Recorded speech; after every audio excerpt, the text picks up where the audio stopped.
नजरिया तबाह कैलू गोरी, मारी मारी के नजरिया तबाह कैलू गोरी।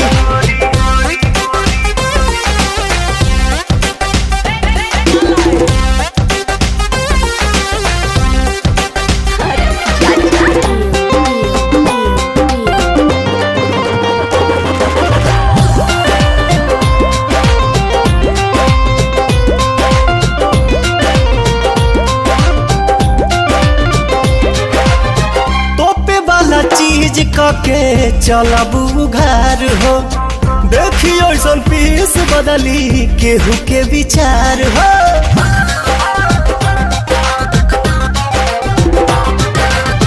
तोपे वाला चीज के चलबू घर हो, देखियो ऐसन पीस बदली केहू के विचार हो।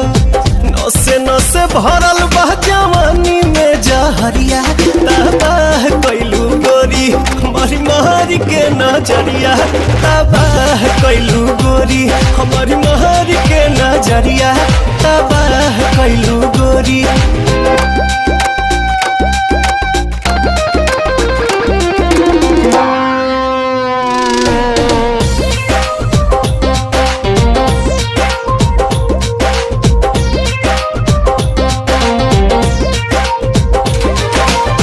कनखी से ताकेलू जब चश्मा हटाई के, राही के घाही कैलू देही में सटाई के।